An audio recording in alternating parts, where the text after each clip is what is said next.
He said he and a friend of his went to Meredith's house that night. They had met a few days earlier in a club, and they went to her house, but it was not planned. When she saw them, she was a little surprised by their presence, but invited them into the house. They all made themselves comfortable in a room, and they immediately started to caress and touch her, but she was completely against this.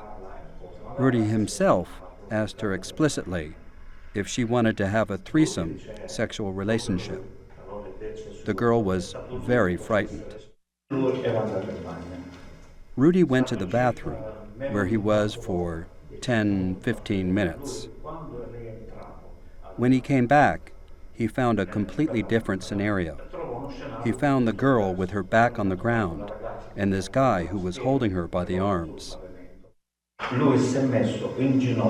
He was on his knees with his legs wide on top of the girl and was masturbating, while his friend kept holding her with her back to the ground.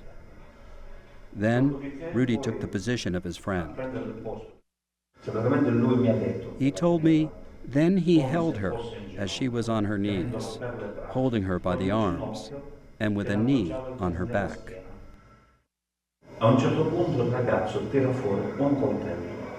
At a certain point, the guy takes out a knife, and Rudy described the knife.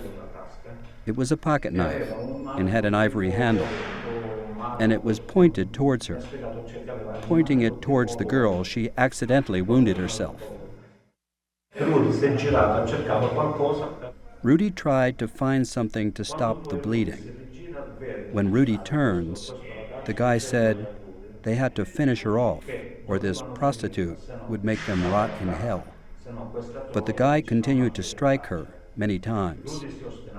The girl was lying on the ground, and Rudy continued to hold a cloth to her neck. The guy ran away first. Rudy, meanwhile, stayed there until he saw the girl had stopped breathing. Then he too took off.